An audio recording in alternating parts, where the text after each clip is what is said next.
Hello, I'm Isaac Hayes III, founder and CEO of Fanbase, and I'm here with a very important message. We are at a turning point in the Black community where we must have equity in the apps we use that scale to billions of dollars. But this time, we own the infrastructure, we own the culture, and we shape the future. And Fanbase is the future.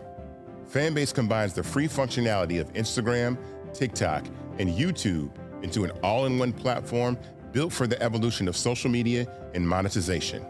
With over 1.4 million users, that's real proof that we are shifting the conversation of tech ownership and equity for creators. So right now, I want you to go to startengine.com/fanbase and invest today. The minimum to invest is $399. That gets you 60 shares of stock in Fanbase at $665 a share. This marks a turning point in Black ownership of social media. If we don't take this opportunity to own social media right now, we will always be customers to our own creations. And that can't go on. So once again, go to startengine.com/fanbase and invest today.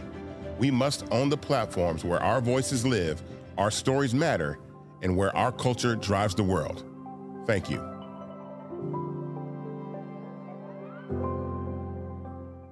Black Star Network is here. Hold no punches. I'm real revolutionary right now. Support this man, Black Media. He makes sure that our stories are told. Thank you for being the voice of Black America, Roland. Stay black. I love y'all. All momentum we have now, we have to keep this going. The video looks phenomenal. See, there's a difference between Black Star Network and Black-owned media and something like CNN. You can't be Black-owned media and be scared. It's time to be smart. Bring your eyeballs home. You dig?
Today is Friday, September 12, 2025, coming up on Roland Martin Unfiltered, streaming live on the Black Star Network. Man, I've been waiting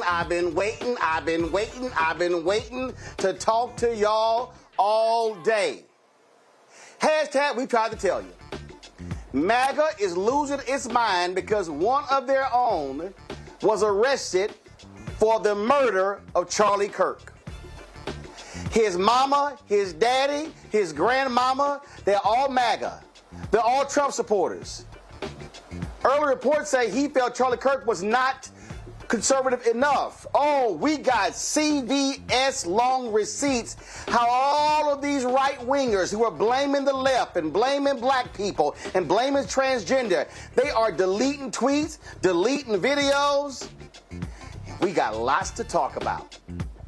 Also, MSNBC sends out a shameful email to the companies, all the employees across the country, calling Charlie Kirk a father, a husband, a devout Christian, but they don't say nothing about his blatant racism. Is that how journalists are supposed to be acting?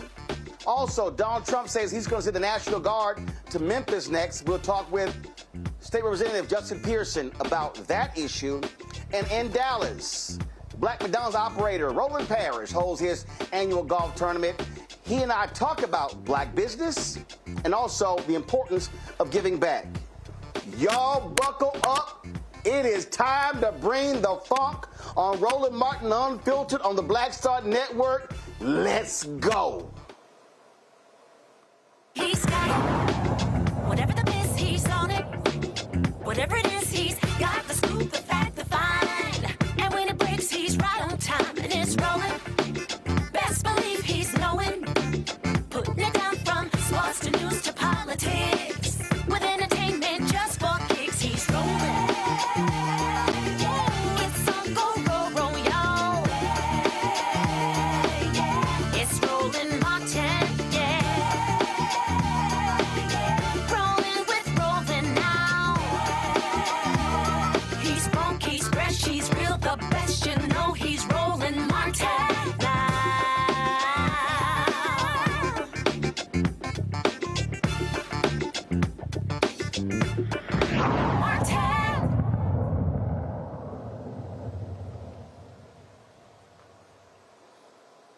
Folks, we've got lots to break down today on the show, and I can't wait until we get into it.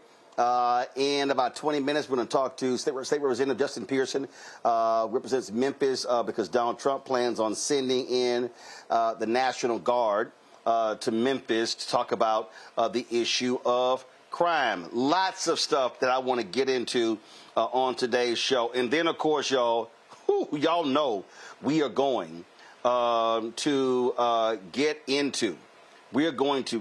into all of this nonsense that we saw today. How white MAGA is losing it. How all of a sudden, in 48 hours, we went from destroy, kill, take out the left, these destructive animals. I mean, they had all sorts of stuff to say, to now all of a sudden, let's pray. Let's pray. Let's call upon God to speak to our minds and hearts and pray for this troubled soul who allegedly shot and killed their beloved Charlie Kirk. I mean, it is a 180-degree turn. Because, see, it's amazing what happens when one of your own is busted, when one of your own, you come to find out, is responsible. I mean, we had nothing. I mean, nothing. But diatribe, I mean, all kinds of stuff. So y'all, I got to get into a whole lot of this. And so y'all know we got lots to unpack. I mean, we got lots to unpack. It's going. I'm telling y'all, just want to buckle up. Y'all want to buckle up. So let me get to some other news first before I get to that. And I know y'all want me to get to that, but trust me, we got to let folk get here. This thing got to marinate, because I'm telling y'all, we're going to deal with this in the last part of the show. We're going to deal with that. Let's talk about voting first. I have repeatedly said that the thug-in-chief, Donald Trump, is a cheater. He's a cheater. He's a liar. You can ask all of his wives and his ex-wives. He cheats at everything. Now what they're trying to do, they're trying to build this massive database of voter information that's across the country. Okay? Now remember, Steve Bannon has been out here saying, well, we've got lawyers saying that Trump could run for a third term. Even though the Constitution is very clear about only being able to serve 2 terms. Okay? According to the New York Times, the Department of Justice is gathering the most extensive collection of national voter roll data ever, compiled in an attempt to substantiate their long-held, unverified, flat-out lies about undocumented immigrants voting illegally. The Times said the initiative involves collaboration between the civil rights and the criminal divisions of the Justice Department. They're seeking data about individuals, names, and addresses, which experts say could potentially violate the law. Now, let's be clear. These people are liars. They make up stuff. So I don't have any trust in anything that emanates from anything associated with Donald Trump. Whether it's DOJ, whether it's the Federal Trade Commission, the SEC, it doesn't matter. These people love to lie. They love to push falsehoods and want us to fall for the okie doke. This is also why I keep telling black people we can't be sitting out elections. We can't be doing these things. In Missouri today, what did they do? They passed Trump's racist gerrymandered map, destroying the congressional district of Congressman Emanuel Cleaver there in Kansas City. Former mayor of Kansas City. Preacher, my alpha brother. Right now in Missouri, it's 7-2. 7 Republicans, 2 Democrats. 2 Democrats are Emanuel Cleaver in Kansas City, Wesley Bell in St. Louis. So they don't want 7-2, they want 8-1.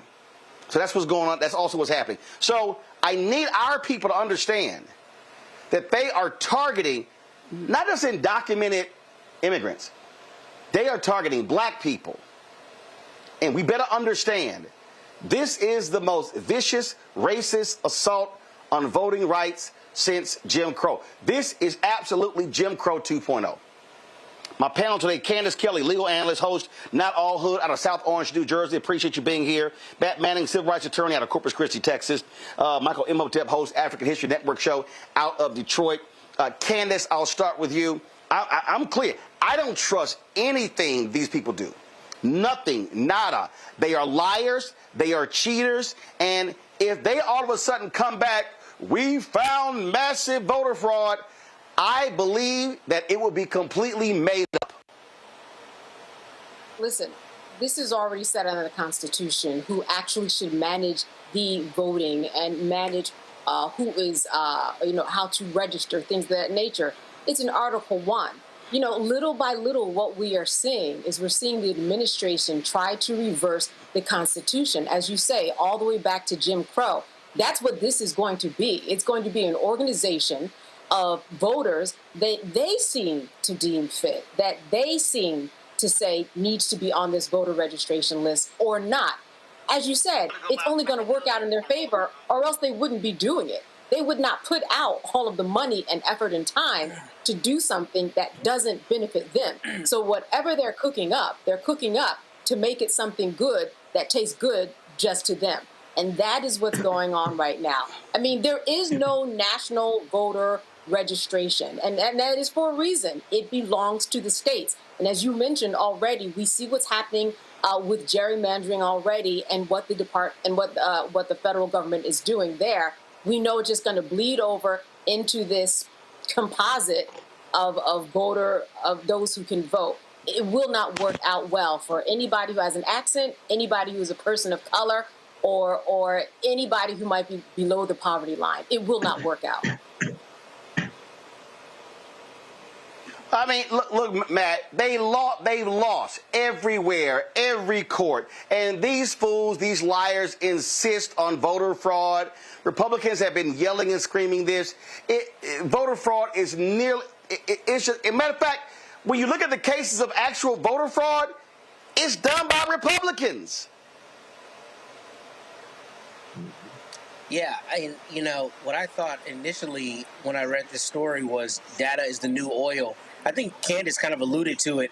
I don't even know what's on the back end of this, but I know it's one, nefarious, and two, I think it's going to be something that's going to end up really affecting the core question of the validity of elections, or at least they're going to try to make it that. And what they're likely going to do is find a very small number of instances, if any at all, of voter fraud, and they're going to try to magnify it and show that there's some widespread voter fraud. Because as we know, every one of those cases that got filed related to that was lost, right? I mean, people lost law licenses behind moving those false cases. So I think it's a question of how are they going to ultimately use this data. I know part of it is a citizenship attack. They're checking people's citizenship status, and we know that there's going to be an immigration nexus. But beyond that, I think Candace is right. There's something that they're cooking up, and I don't know exactly what it's going to be, but surely it's going to be to try to undermine both local and federal elections, and to just make Americans at large think you can't trust any elections,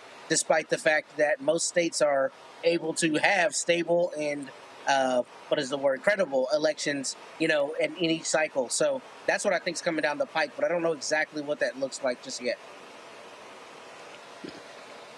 Michael, with these people might as well go ahead and get ready.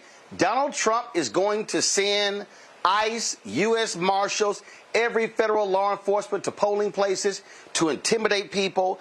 They're going to make up stuff with these voter rolls. There's nothing. I do not trust these people at all. Right, and we shouldn't trust them. And in addition to ICE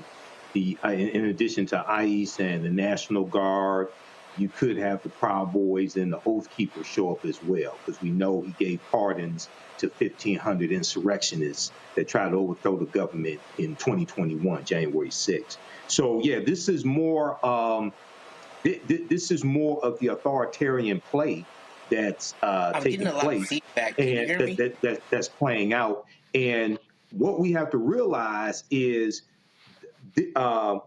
this is white fear. This is them fearing the African American vote. This is them fearing the vote of Latinos, etc. And this is a desperate play for them to maintain power.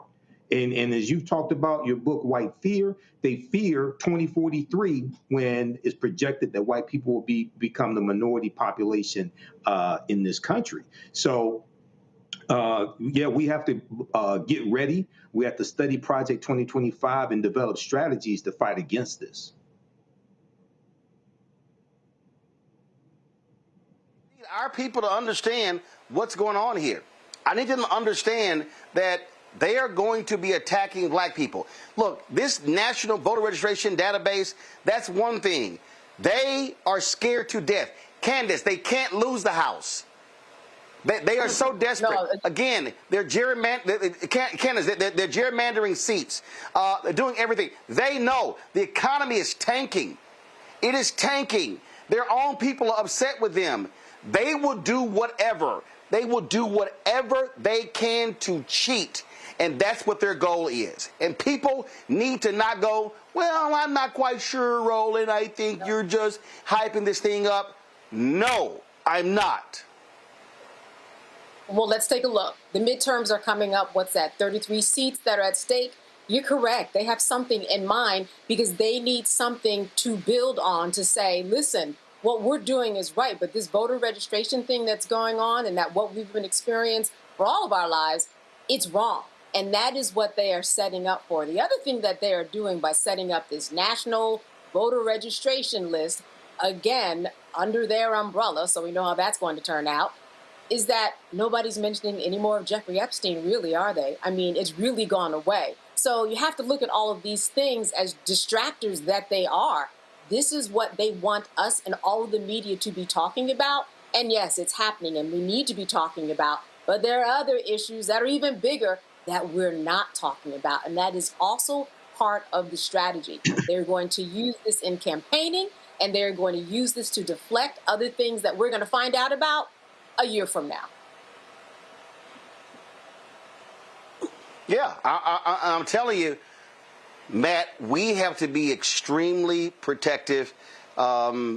These people, they are going to cheat. They're going to try to do everything. And remember what Donald Trump said in 2016? Black people, thank you for not voting.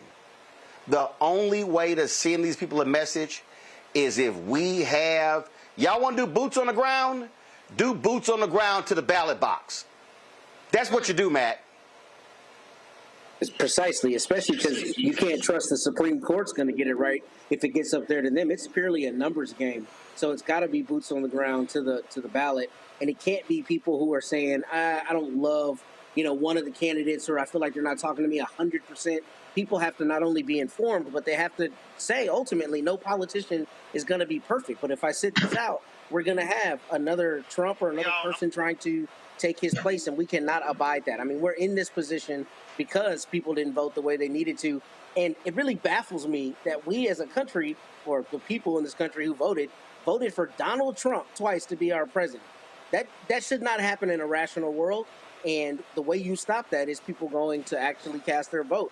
So people cannot be riding the couch in the midterms and in subsequent elections. Michael. Yeah, when I mentioned Project 2025, it's important for people to understand that 47% of Project 2025 policies have been implemented in approximately the first 8 months of Donald Trump's presidency, and that's tracked by Project 2025 tracker. Secondly, I think we have to change the language. It's not they are going to cheat, is they are cheating. What we just saw in Missouri today, okay, with the new maps, that is cheating. What we saw in Texas, what Republicans in Texas gerrymandering the maps mid-census, not waiting on the census to redraw district maps, that is cheating. So it's not that they are going to cheat, is that they are cheating and they're going to do it even more so. The question is, how do African Americans organize to fight against this? Okay, because they This is an all-out assault. You've talked about defunding Black America, Roland. This is the worst assault on African Americans since going back to the modern-day civil rights movement. It is, and we got to be prepared. Going to a break. We come back. We're going to talk with Tennessee State Representative Justin Pearson. Donald Trump has said he's now sending the National Guard into Memphis. Yes, Memphis. You're watching Roland Martin Unfiltered right here on the Black Star Network. Next on the Black Table with me, Craig Carr. Immigrants lured off Texas streets and shipped to places like Martha's Vineyard and Washington, D.C. Believe it or not, we've seen it all before. You people in the North, you're so sympathetic to Black people, you take them. 60 years ago, they called it the reverse freedom rides. Back then, Southern governors shipped Black people north with the false promise of jobs and a better life. It's a part of a well-known playbook being brought back to life. So what's next? That's next on the Black Table, a conversation with Dr. Gerald Horne about this issue of the reverse freedom rides, right here on the Black Star Network.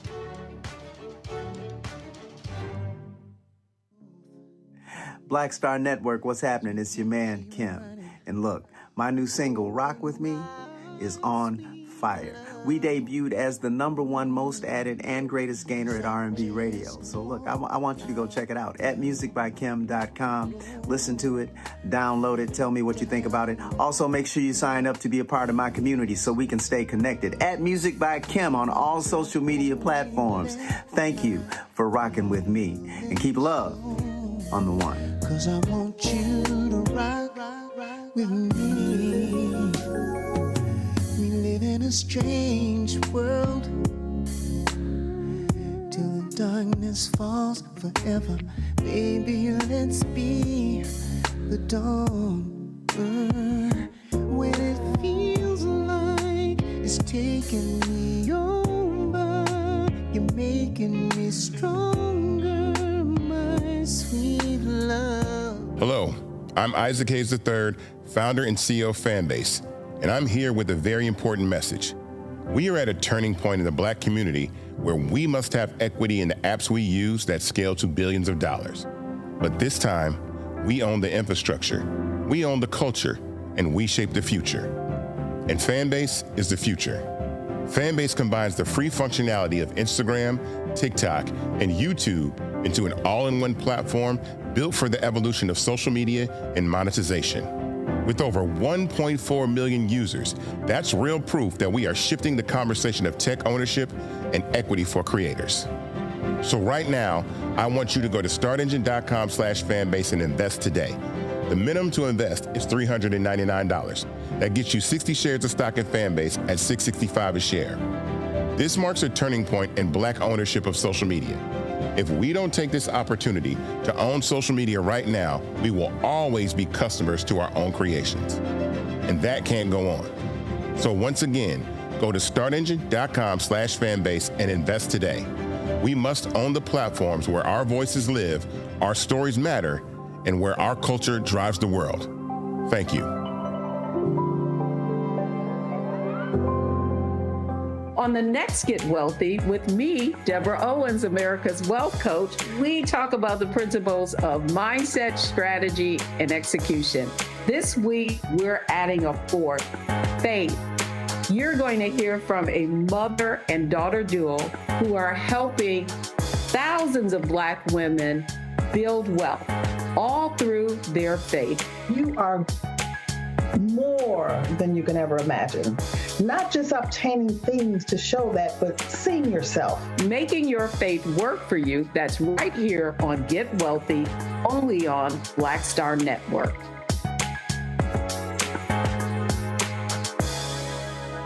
This week on The Other Side of Change. Hurricane Katrina, 20 years later. Cannot believe that it's been more than 20 years since we saw Black people and Black communities across New Orleans and the South being failed by our government. But it's a harrowing lesson. We're going to unpack how race and class intersect in ways and how we need to talk about this government doing more for our communities. Again, you're watching The Other Side of Change, only on the Black Star Network. Hatred on the streets, a horrific scene, a white nationalist rally that descended into deadly violence. White people are losing their damn minds. As an angry pro-Trump mob storms the U.S. Capitol, we've seen shootings. We're about to see the rise of what I call white minority resistance. We have seen white folks in this country who simply cannot tolerate Black folks voting. I think what we're seeing is the inevitable result of violent denial. This is part of American history. Every time that people of color have made progress, whether real or symbolic, there has been what Carol Anderson at Emory University calls white rage as a backlash. This is the rise of the Proud Boys and the Boogaloo Boys. America, there's going to be more of this. Here's all the Proud Boys, guys. This country is getting increasingly racist in its behaviors and its attitudes because of the fear of white people. The fear that they're taking our jobs, they're taking our resources, they're taking our women. This is white fear.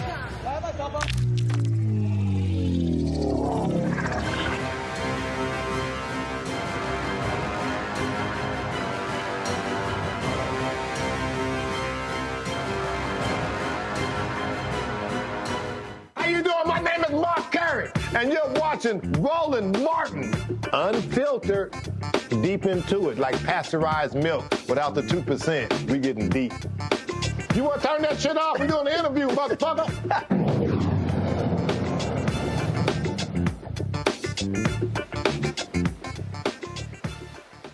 Donald Trump is sending the National Guard to Memphis. The Tennessee governor, Governor Bill Lee, he's certainly happy with it.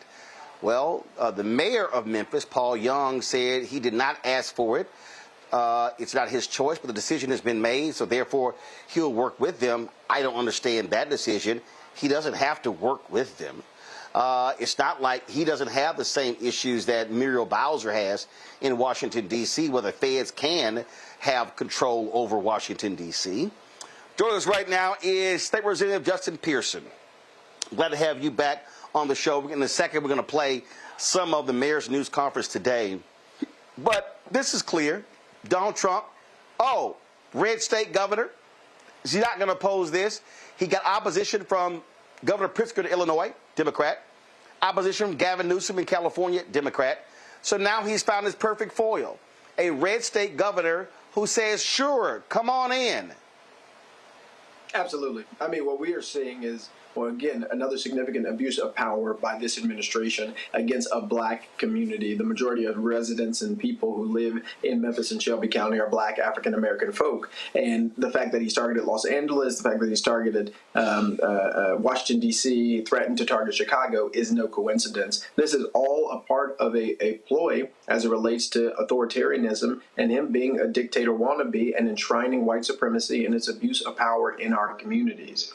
And so we have to speak up at minimum and resist what is happening, because this is only the start. We know this is not how it ends. Midterm elections are coming up. Presidential elections are coming up. So what happens when he deploys the National Guard into our communities during those times? And as you said, this is a state that's run by Republicans.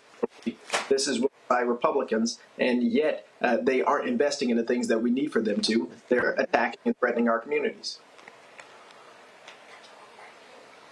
So, okay, and we're going to play a little bit in a second. So when the mayor says, I have no choice, okay, I don't understand that. Here's what I'm looking at. All right, so federal government, so Governor Lee, if y'all want to send in these troops and you want to spend hundreds of thousands of dollars or millions of dollars, how about y'all simply cut a check for Memphis to be able to expand crime prevention efforts, and not just when it comes to police, but also when it comes to the other issues, economic issues that impact lowering crime, which is what Brandon Scott did in Maryland, which is what Brandon Johnson has done in Chicago. You cannot have a conversation about crime in this country without talking about poverty. There is no way that you need to have a military occupation when you don't even have policies for policy intervention, prevention, and alleviation. And in this state, there has been an intentional effort not to do anything about eradicating poverty, and yet we give billions in tax cuts to corporations. Donald Trump, Bill Lee, Cameron Sexton, Rand McNally, none of these people care about Memphis or the people who live here. They don't care about ending crime. They don't care about any of those things. They're using this as a part of their political talking points as well as political power building for building an authoritarian regime and destroying our democracy. But if they actually wanted to help, they would give tens of billions of dollars to Memphis and Shelby County to eradicate poverty, to fix housing, to ensure kids are getting adequately educated. But they aren't trying to deal with the root causes of the very issue that they're talking about. Why? Because Bill Lee's been in office 8 years. He hasn't tried to do anything about poverty. He hasn't tried to do anything substantially about crime. Why? Because the National Rifle Association, the Tennessee Firearms Association, is in these folks' back pocket. And so they know that they're not going to put forward any laws to actually end the gun violence epidemic, actually prevent guns from being in the hands of people who otherwise should not have them. One of the reasons that I got expelled a couple of years ago was fighting against gun violence and demanding gun safety legislation. They don't want to address the problem, but they do want to use our black city as a pawn in this authoritarian game. And we do have a responsibility as elected officials to speak up and to stand up against this and to demand that we get the resources from the federal government financially and don't get a military occupation. We reached out to the mayor's office. We got no response from the mayor's office, but we did pull this statement for social media. Mayor Paul Young said earlier this week, I was informed that the governor and the president were considering deploying the National Guard and other resources to Memphis.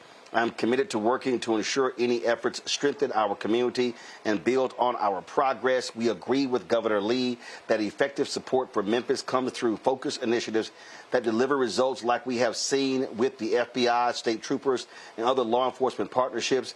What we need most are financial resources for intervention and prevention, additional patrol officers, and case support to strengthen MPD's investigations. Memphis is already making measurable progress in bringing down crime, and we support initiatives that help accelerate the pace of the work our officers, community partners, and residents are doing every day, unquote. I take it you never heard, I take it that Governor Bill Lee never consulted you. I take it that U.S. Senator Bill Hagerty and U.S. Senator Marsha Blackburn never consulted you on any of this. Absolutely not. They haven't consulted me, they haven't called, and they won't. They won't call because they actually don't want to address the root causes of the problems that we're dealing with. They only want to continue to perpetuate a narrative of criminality, black criminality. They only want to continue to perpetuate a narrative that black folks, you all can't govern yourselves, you all can't lead yourselves, you all do not have the solutions. And so the only thing that you will understand is having militarized men, women, and people in your community policing and taking on police powers that they otherwise should not have. This is detrimental not only to the idea of having a democracy, it's detrimental to the beliefs that many of us hold about the right to self-government. And years ago, that may have been a Republican saying or theme for their party, but it has to be our responsibility to protect and to defend ourselves from these overreaches and power by this administration and by these white supremacists who only want to use our cities, to use pain that we actually do experience and endure as talking points for them in the political sense. They haven't called me. They're not going to call me. But what they are going to hear is the voices of our community. They are going to hear other elected officials who have the courage to speak up and to actually say what needs to be said, stand up and fight back against what is happening in our community. We do want financial federal investment. That we do want. We don't want a military occupation. And for decades, we have been deprived of getting the resources that we need to actually deal with the eradication of poverty, to deal with the housing insecurity. 36% of children in Memphis are living in poverty. And this has been consistent for years. And we have yet to have leadership nationally, at the local, especially not at the state level, to actually address the root causes of the problem. And gun violence is the leading cause of death for kids under the age of 18. That doesn't happen by coincidence or accident. That is done by policies being passed at the state legislature that has made it easier for people to have access to firearms than it is for them to access a higher wage job. That's what we have to change. And that's what we have to articulate in this movement and in this. And correct me if I'm wrong, after there was that mass shooting at a school, wasn't the first action of the Republican-controlled legislature to give gun manufacturers immunity? One of the first bills they had was to give gun manufacturers immunity. Another bill that they had was to arm teachers. And then one of the first acts they took after that was my expulsion and my colleagues' expulsion. So they have never actually taken the issue of black pain seriously.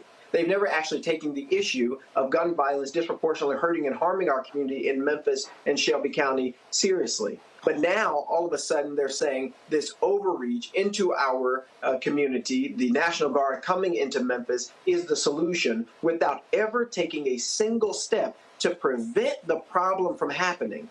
Because they don't want for us to be successful. They don't want for our kids to grow up. They don't want for our community to succeed. They want to continue to have people in Tennessee, because we are Tennesseans, being mistreated, misused, and abused by the government. And this is the history of this state. This is the history of this country for its black residents, for its black citizens in particular. The state budget was $60 billion.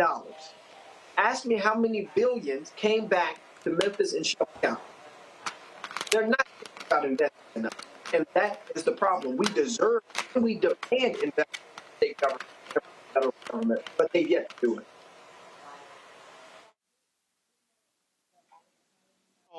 Matt, you're first.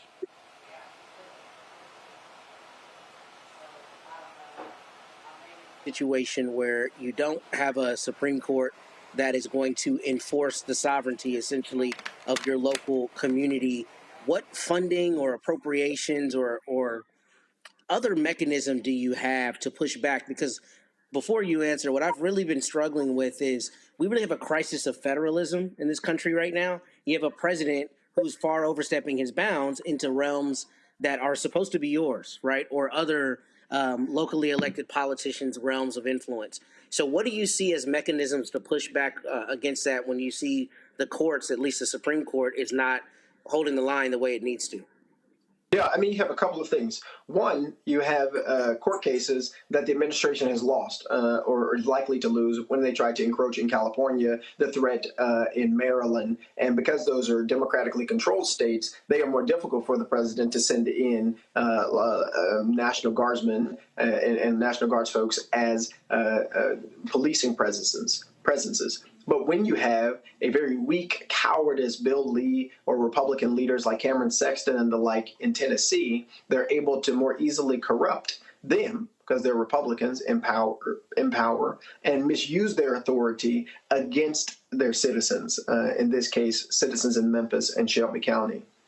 So our response has to look at all legal means, and we're fortunate that there are a lot of lawyers helping our city government and leaders to understand what is our power, what are our leverages for power that we can ask for, what demands can we make to ensure that our citizens are safe. We are deeply worried and concerned about over-policing. We had the National Guard in Memphis after Dr. King was assassinated. We had the National Guard in Memphis in 1978 when the firefighters went on strike. It does not bode well for us and for our communities that already experience over-policing. We even lost in Memphis, Tennessee, Tyree Nichols at the hands of police officers. And so we know that having more policing is not the answer, that there are some legal avenues that we are learning so that we will be able to defend ourselves against the encroachment of the federal government into our community and to defend each and every one of our residents as best as we possibly can. But this is unprecedented territory for us in the 21st century. And so we're having to fight in this present moment. Let's go to Candace. So you mentioned Tyrese Nichols, and certainly these 3 of the 5 officers, they've been granted new trials because of something that the judge said. And I am wondering, what is the state of the police there in your estimation? Have there been any type of changes or anything that you've seen with boots on the ground with the police since the beating death? Yeah. I mean, the death of Tyree Nichols is heartbreaking. His family has become family to me. Mama Wells, Mr. Wells, his sister. I've gotten very close with them, and they're some of the strongest, most powerful people that I've ever had the opportunity to meet. And what's happening with that trial in particular is heartbreaking and devastating. The fact that a new trial has been granted for these 3 officers who were each found guilty of some crime very recently until that was overturned because a judge said something that he should not have said, and it tainted the entire case according to the judge who reviewed that appeal. And so there's a lot of heartbreak and pain and shock as it relates to the case of Tyree Nichols and elevating his life, and the case of the officers, I would say, who took his life away. When it comes to our policing in our city, we tried and did pass laws locally to protect our community. The state preempted our laws and tried to undo them. The chief of police has said that she's following those following those policies that were passed by the city council, I do believe. But the reality is we are still over-policed, particularly in poor, black, and brown communities more than anybody else. We're still more likely to die at the hands of police officers than any other demographic of people. And so we have not solved, again, all of the problems that need to be addressed as it relates to policing in our communities. And the National Guard, they are not a police force.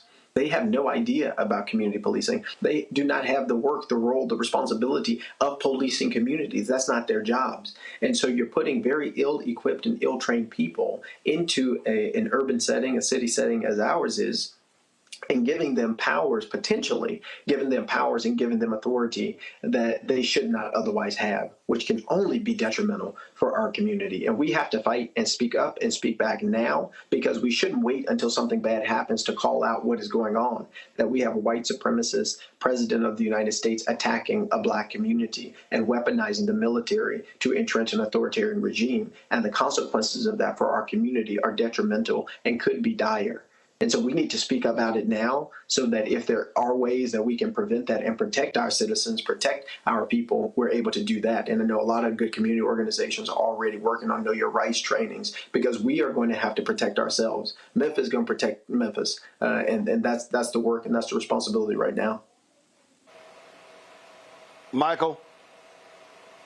Representative Pearson, today Associated Press has an article about this, and they said that Donald Trump said on Friday that he decided to send troops into Memphis, Tennessee, after Union Pacific CEO Jim Vena urged him to do so earlier in the week to address crime in the city of Memphis, Tennessee. Now, this is at a time when Memphis has overall crime has hit a 25-year low. The first 8 months of 2025, and murders have hit a 6-year low as well.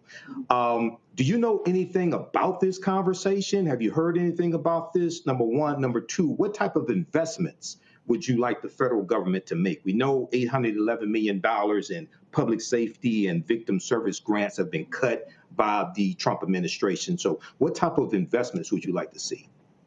Yeah, I mean, it's a terrifying thing when a very wealthy person can meet with the President of the United States one time, and then a decision that impacts over 900,000 people in my city and county happens almost overnight and is announced on Fox and Friends. That's too much power that's being given overwhelmingly wealthy white men in the United States of America. But in our city, we're even fighting Elon Musk and the Chamber of Commerce, Ted Townsend. It's the same principle. Wealthy white people being able to dictate what is good, what is necessary for our communities. And that isn't how you build safer communities, healthier communities, communities that are going to be sustainable into the future for future generations. And so I've heard of that conversation. It concerns me greatly, because billionaires are running our government, and they're running it in the conversations that they're having. They're running it in the laws that they're passing, such as the big ugly bill that literally gave $4 trillion worth of wealth to rich people in this country and stole it from poorer people. Like this pattern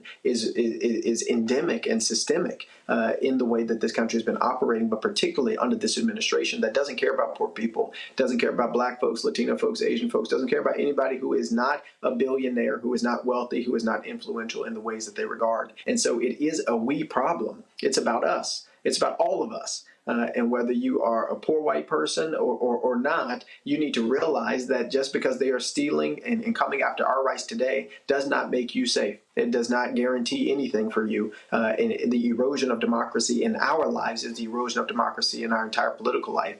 And what are the investments that we need? To your point, there's a recognition that hundreds of millions, billions of dollars that otherwise would have helped with violence intervention programs, that would have reduced the amount of people who are getting sick and don't have access to health care, or hungry and don't have access to food. All of those types of programs are being cut by this administration. They are doing things to make it harder for everybody to live.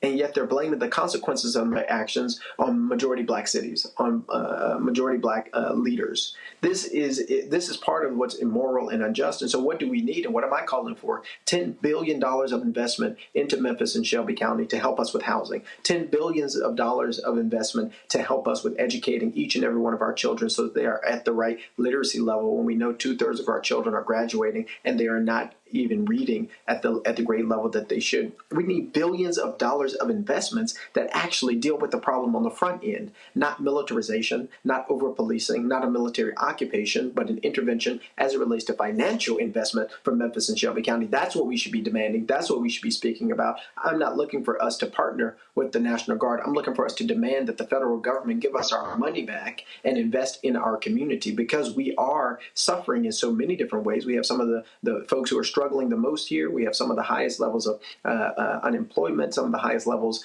of people being unhoused. We've got some real challenges, but we need the federal government to do its job and get us more resources. And that's the job of our congressmen. That's the job of our city leaders. That's the job of the president of the United States. And if he would focus on that job, we wouldn't be talking about crime in so many different places. All right, State Rep Justin Pearson, man, we appreciate it. Keep up the good fight. Hey, we're fighting together. Let's keep going. All right, thanks a lot. All right, folks, going to a break. When we come back, we have got to talk about how white MAGA is losing their shit because one of their own was arrested for the murder of Charlie Kirk. We're going to tell you about Tyler Robinson, his family, where he went to school, and it's a whole lot of tweets and videos that are being deleted, taken down, and it's amazing how the tone has also shifted. Oh, we got a lot to unpack on right here on Roland Martin Unfiltered on the Black Star Network. Don't forget to support the work that we do. Join our Bring the Funk fan club. Our goal between now and December 31st is to raise $1 million to support this show. If you want to contribute to the effort, please go. You want to use Cash App, use the Stripe QR code. You see it right here, the QR code right there, bottom left-hand corner. That's for Cash App, credit card applications. PayPal's R Martin Unfiltered, Venmo RM Unfiltered, Zelle, Roland at RolandSMartin.com, Roland at RolandMartinUnfiltered.com. Checks and money orders make it payable to Roland Martin Unfiltered, P.O. Box 57196, Washington, D.C. 20037 7-0196. We'll be right back. I'm Dr. Greg Carr, and coming up on The Next Black Table, we're speaking with Dr. Lucius T. Outlaw Jr., master teacher and philosopher. He takes us on his journey to discover and celebrate Black philosophy. From my undergraduate years at Fisk all the way through my PhD, I was never in a philosophy class where I had a professor who was a person of African descent, nor assigned a text written by a person of African descent, ever. How he pushed back at those who said there was no such thing and got us all thinking about what it means to be Black. That's on The Next Black Table, exclusively on the Black Star Network. This week on A Balanced Life with Dr. Jackie, we're talking all things entrepreneurship. Whether you want to jump right in, take a leap of faith, or you've just been thinking about it for a while, we're having a one-on-one candid conversation with Dr. Tierney, our level up coach and YouTuber of the amazing Hey Sugar. So let's talk about entrepreneurship. Before you jump out here, know that it is some work that goes into it. And not necessarily the work in the business itself, but some inner work. That's this week on A Balanced Life with Dr. Jackie on Black Star Network.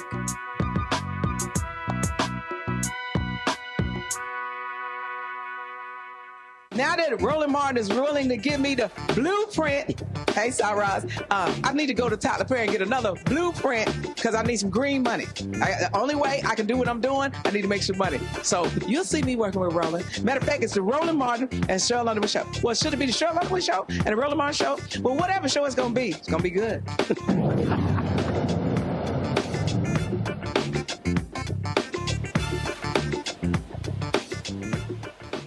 All right, folks, big news today. They announced in Utah that a suspect was arrested in the shooting death of Charlie Kirk, the right-wing provocateur who was gunned down while speaking at a university in Utah. Tyler Robinson is the young man's name. He was turned in by his father, former law enforcement, former sheriff, minister. He comes from a MAGA family. His grandmother's on record saying, I don't know anybody in this family who was a Democrat. And what's now we're hearing that, according to reports, that he was a groyper. That is a far right, Nick Fuentes, the racist, white supremacist, acknowledged white supremacist, anti-Semite. He apparently is a follower of him. Also crazy deranged Laura Loomer.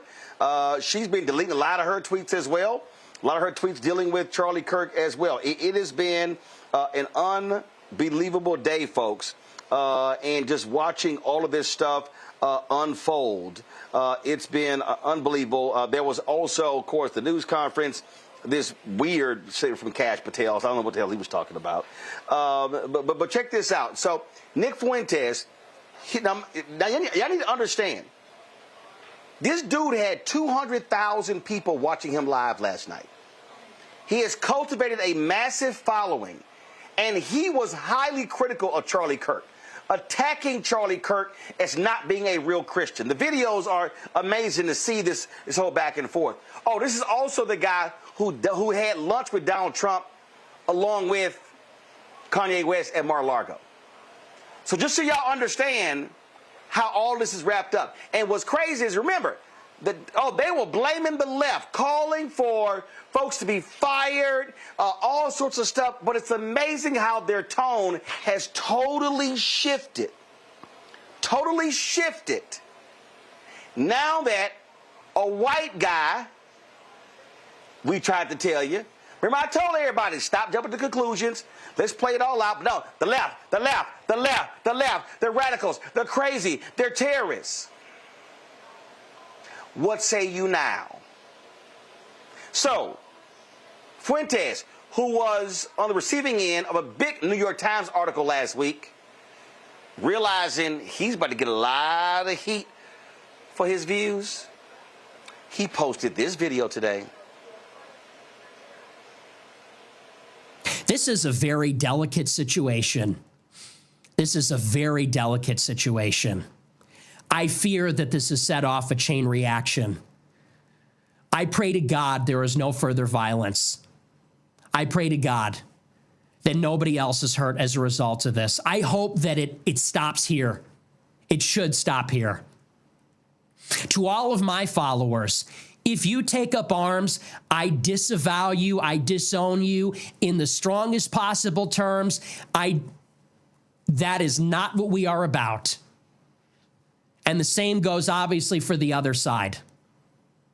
And I want to make that very clear. It would be a profound moral, political mistake for anybody to take the bait and to engage in any kind of reprisal, retaliation, revenge.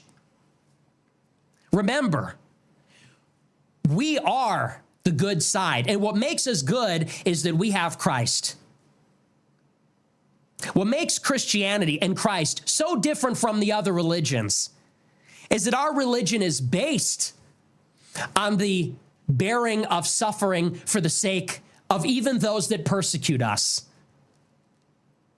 An overflowing of love, an overflowing of self-giving love, so much of it cannot be contained. An unconditional, absolute standard of love for all of God's children, even those that are misguided, even those that persecute us, even the most heinous among us. That is what makes us different. That is what makes us good. You think you're good? You're not. You are not good. I am not good.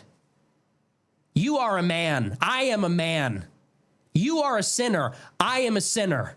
We cannot save ourselves. We cannot save this world. God can save us.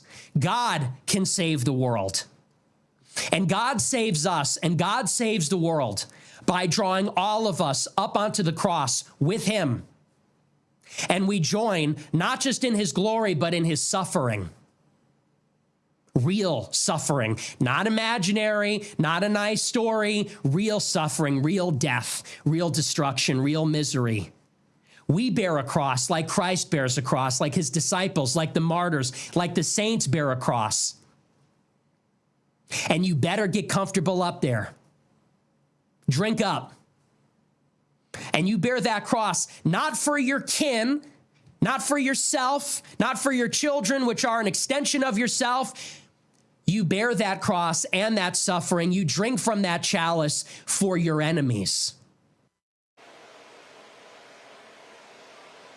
Sounds pretty desperate to me, huh? Yeah, I thought so.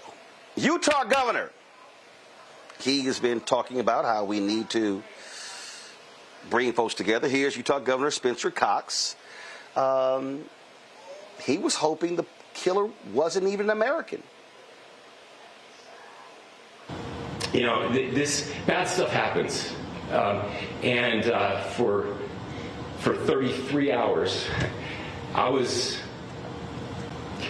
praying that if this had to happen here, that it wouldn't be one of us, that somebody drove from another state, somebody came from another country.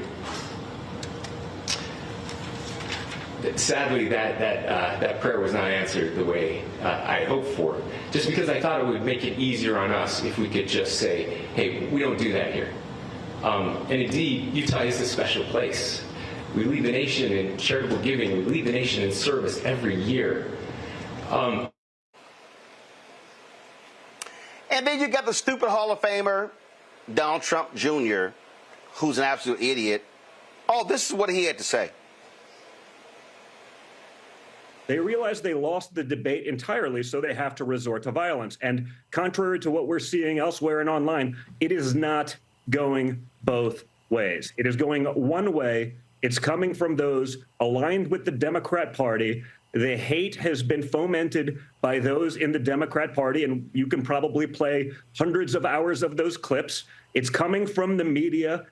Some of them are doing a quick course correction and probably scrub their social media feeds for all the things they've said about Charlie, myself, my father over the last few years.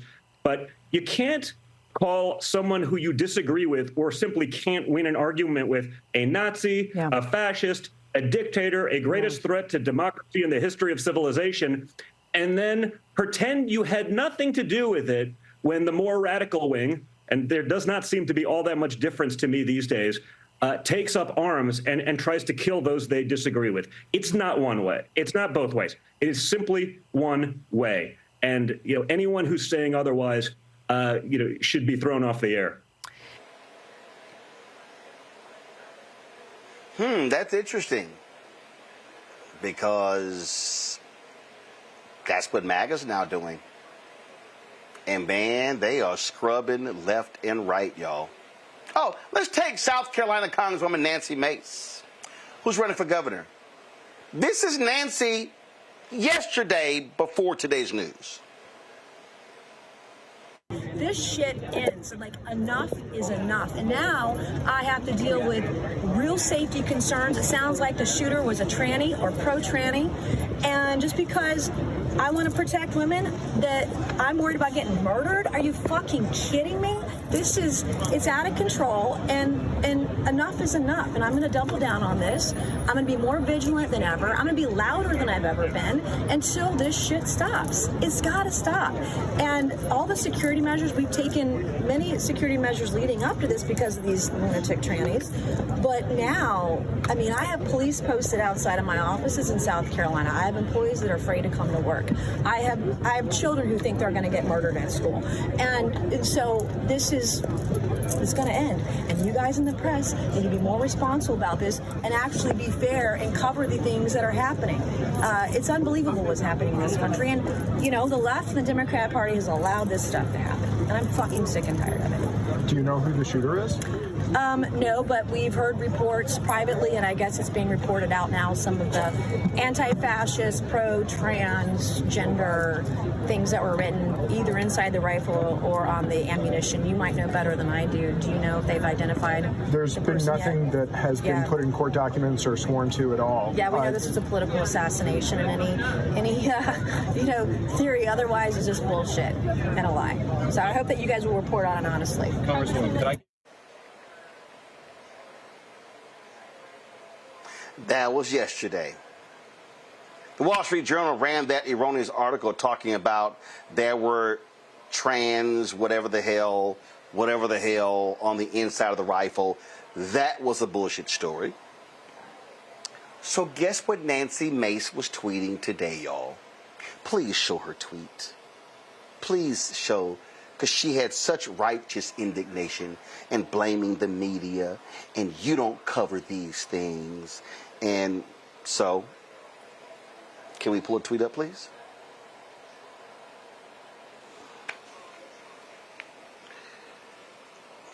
Okay. Give me a second, y'all.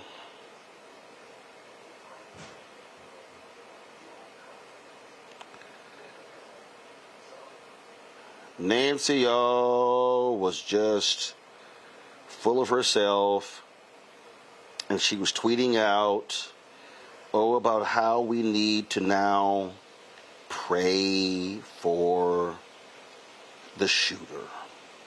Now, again, she was full of it yesterday. She had such vitriol yesterday.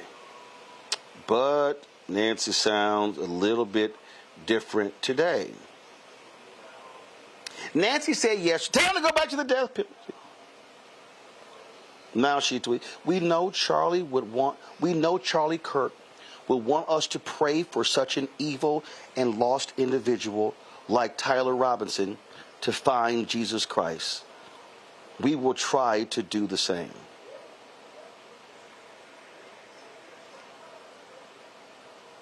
Matter of fact, it gets better.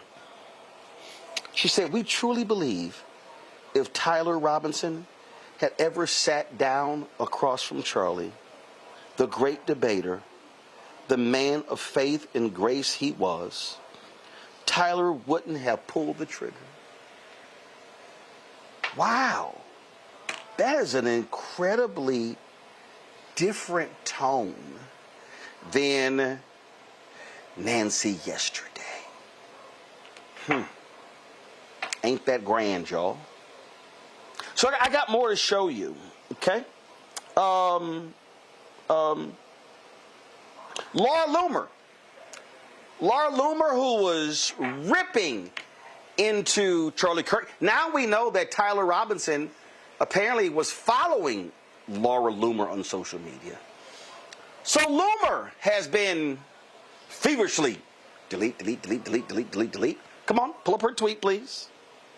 Let's show you what poor little Laura was saying. They sent a trained sniper to assassinate Charlie Kirk while he was sitting next to a table of hats that said 47. You could be next. I hate to say it, but I have a sick feeling we'll be seeing more targeted assassinations. The left are terrorists. Today. Next, come on, y'all, next. It's time for the Trump administration. Now, this is also, you see September 10th. This is also September 10th, y'all. 2 days ago, the day of the shooting. It's time for the Trump administration to shut down, defund, and prosecute every single leftist organization. If Charlie Kirk dies from his injuries, his life cannot be in vain. We must shut these lunatic leftists down once and for all. The left is a national security threat. Don't we have another Laura Loomer post? Do we have another one? Okay, well, because here it says I had 3 of them. It says I had 3, so don't you have another one? My graph says I have 3 graphs. Okay. All right, y'all. Now, this is the same Laura Loomer, y'all, who was... Pull it up, please.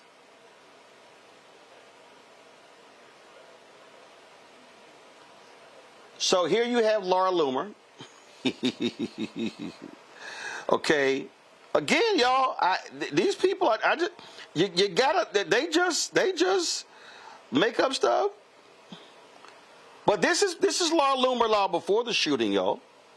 Oh, by the way, she deleted this post. I don't ever want to hear Charlie Kirk claim he is pro-Trump ever again. After this weekend, I say he has revealed himself as political opportunist, and I have had a front row seat to witness the mental gymnastics these last 10 years. Lately, Charlie has decided to behave like a charlatan, claiming to be pro-Trump one day while he stabs Trump in the back the next. TPUSA was only able to thrive thanks to the generosity of President Trump. On the 1-year anniversary of the assassination attempt of Trump's life, Charlie hosted comic Dave Smith at TPUSA's SAS conference, where Dave Smith was able to speak to a bunch of conservative youth and an organization that claims to be pro-Trump.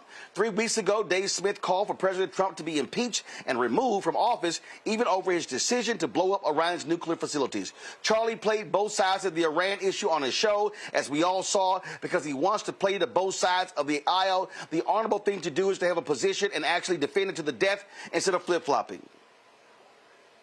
That was, of course, posted before he was shot and killed. But then the same Laura Loomer came back, and now she was calling for things to change. Yeah, same one. So they're losing it. Let's see here. Who else did I have? Who else shall I shall bring up? Let's see here. Okay, got some other tweets. Because again, y'all, it has been hilarious to watch these people because they have just been going left and right. Oh, Elon Musk, he tweeted, "The left is the party of murder."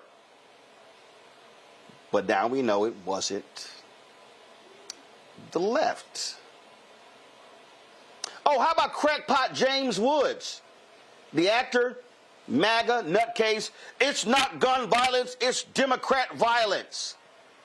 Then he tweeted, "Dear leftists, we can have a conversation or a civil war. One more shot from your side and you will not get this choice again." Then James Woods posted something.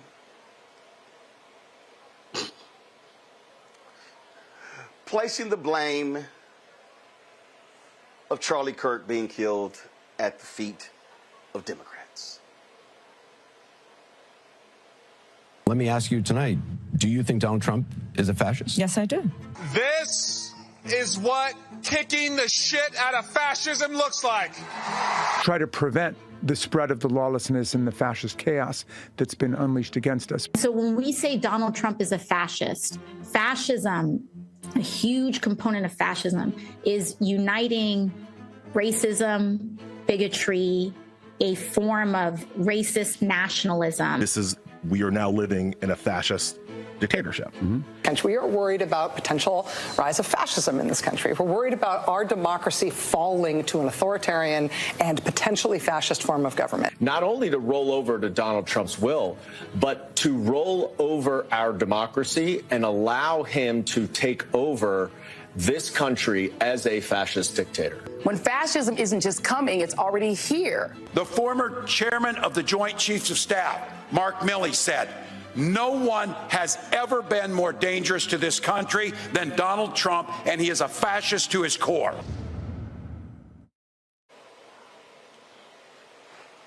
But all those were lies, y'all. All of these are lies. And now they are now scurrying. They're scurrying. They're literally on social media deleting posts. They're changing their tune. They were calling for people to be fired.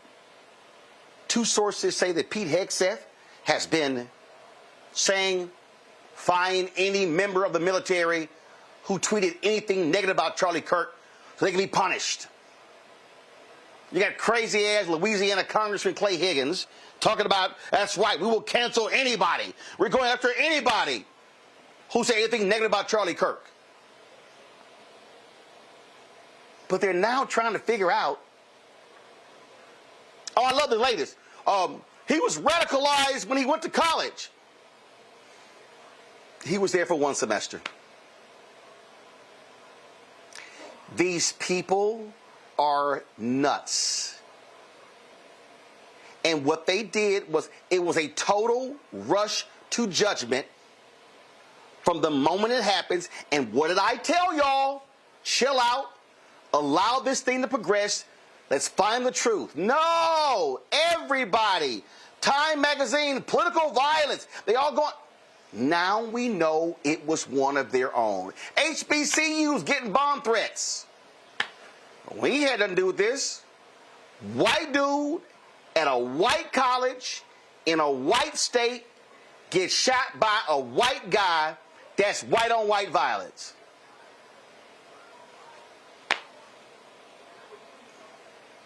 They were calling for civil war. Jesse Waters was foaming at the mouth. We're going to take these people. Now it's, matter of fact, y'all, control room, I need y'all right now. Pull up the New York Post website. I want to show y'all how white people, white conservatives, what they do when somebody white, one of their own, does something. Oh, y'all gonna love this here. This right now is on the front page of the New York Post. Y'all gonna love this. Losing faith. They got a photo of Tyler smiling, a photo of him smiling with his mom and dad and his two brothers. Tyler Robinson was raised Mormon and allegedly killed Charlie Kirk moments after influencer praised the church. Now, y'all know damn well, if this the same New York Post, man, if y'all scroll down, they will have, if somebody black kills somebody, oh my God, they are going to have all kind of crazy stuff. Matter of fact, go down. Y'all going to see an article. Cold-blooded maniac who cops say killed, burned elderly New York City couple inside their own home makes chilling admission. I hope y'all see. Do y'all see the juxtaposition? Y'all see this photo of the black guy who allegedly killed a white couple? Maniac who cops say killed, burned elderly New York City couple inside their own home makes chilling admission. But the murderous white guy, oh my God, he losing faith. He lost his faith. This shows you how shameful and despicable these people are, Candace. I mean, to watch this, now it's Charlie would have prayed with him. Oh, he would have held his hand. If only they could have prayed together. They were foaming at the mouth 24 hours ago. But now, all of a sudden, Candace, one of their own, again, daddy, sheriff, gun lover, daddy, mama is scrubbing her Facebook page. Got photos on the Facebook page of them holding guns and all kind of stuff. So we got a gun-loving, MAGA, Trump-supporting white boy from a Donald Trump, MAGA, gun-loving family that killed a Donald Trump, MAGA, gun-loving white guy in Charlie Kirk. That's white-on-white crime. And don't forget, his mother said that he was the ideal model student.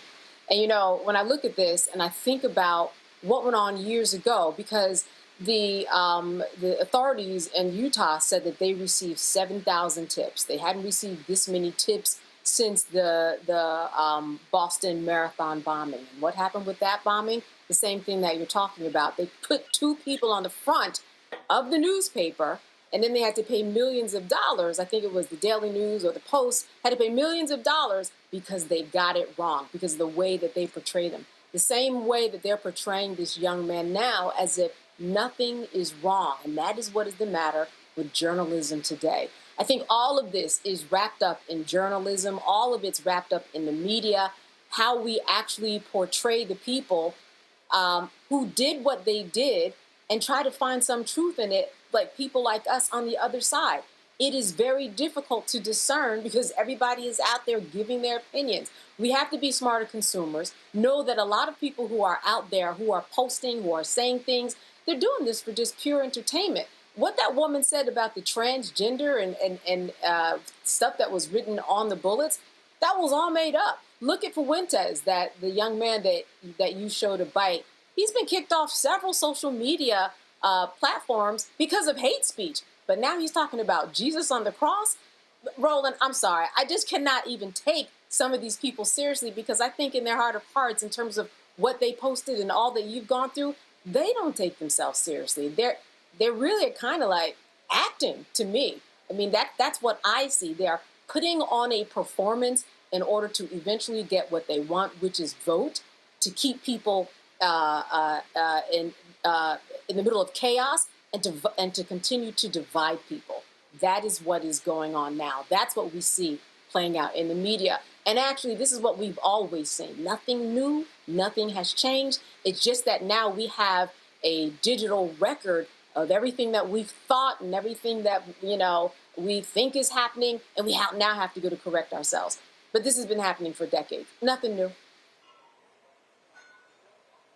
Yeah, and what's crazy here, Michael, all these media people are getting exposed because what they've been doing is, oh my God, lionizing Charlie Kirk.